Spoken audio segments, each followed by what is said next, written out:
staring down at me, and I am stumbling. I call you on the phone to tell you that I love you, but I'm mumbling.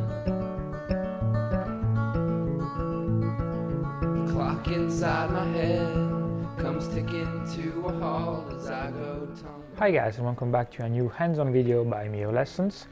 Today we are at the National Trust Heritage House in Wales. Unfortunately right now it's raining, so I have to stay under this arch here and I cannot show you more interesting locations, but anyway, I'm here to show you the new Panasonic G7. It's a little sister of the Panasonic GH4, which is the flagship model from Panasonic. It shares most of the same performance and image quality and capabilities of the GH4. You get the same sensor, actually it's the same sensor as GX7, but it has the Venus Engine 9. There's a few things missing, like for example, you cannot record in .mov format for video, you only have MP4 or AVGHD. You don't have the Cinema 4K option, and you don't have the slow motion capabilities. The camera has a new design in comparison to the G6. It has sharper lines, it feels solid, it's well designed, it's actually very light. One thing I really like about Lumix camera is the way the button layout is designed and the overall ergonomics, the overall ease of use. I love their menu system. I think it's one of the most easier comprehensive among mirrorless cameras. There's lots of function buttons you can customize. There's actually 5 physical buttons on the camera, and there are 6 virtual buttons on the LCD screen.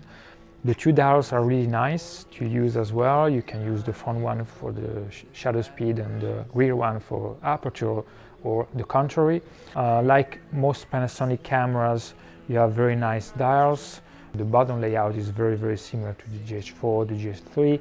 So if you're familiar with Lumix cameras, you'll be immediately familiar also with the button layout of the G7. The viewfinder is not bad. You still have some smearing in the corners, so it's not as good as the GH4 viewfinder.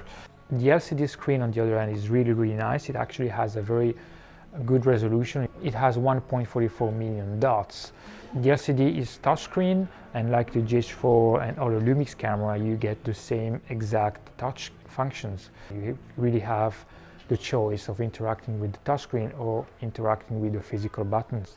On the top left, you find a drive mode dial. So we have single, continuous shooting, timer, bracketing, and you also have a new burst mode related to 4K.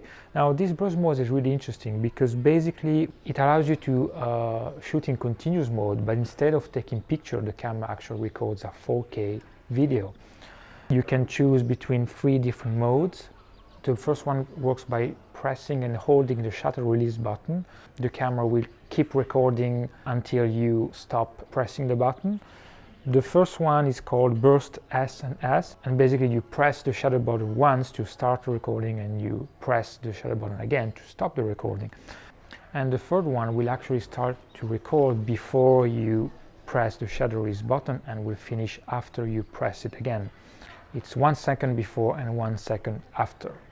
So I mean, it's an interesting implementation of the 4K photo feature that Panasonic introduced with GH4 and also the LX100.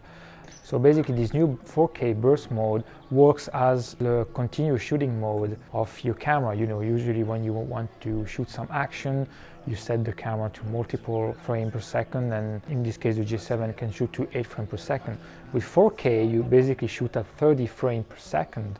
Then you extract whatever frame you want. So you can actually select very easily with the touchscreen the exact frame you want to save, and then save it automatically. You can save as many frames you want. So it's a little bit different than the proper 4K video mode because it basically has been designed to let you capture a short sequence of the exact action you want to capture instead of recording normally video. What about the overall image quality of the camera? Well, I mean, to my opinion, it's on par with the GH4, the GX7, and also the Olympus Micro Four Thirds camera. Good dynamic range, good low light performance. The colors are not my favorite among mirrorless cameras, but you can still get very nice result if you tweak a little bit the picture profiles. I really like the cine-like mode for video. I think it gives a nice and calm look to the images. The battery is not the same as the GH4, unfortunately. It's the BLC12 type. The official spec says you can shoot around 350, 330 shots with one battery. Of course, if you shoot a lot of videos, 4K videos, the battery life decreases more rapidly. Another interesting feature about the G7, you can use UHS 2 SD card types, like for example the Fujifilm X-T1. So that's very interesting when you're shooting at a high frame rate like 8 frames per second in RAW and JPEG. You get a better buffer and a better memory buffer, so you can shoot for a longer period of time.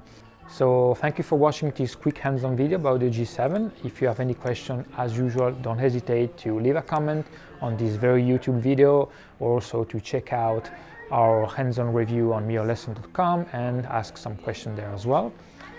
Thank you for watching and see you next time. Bye-bye. Sing to me in my dreams.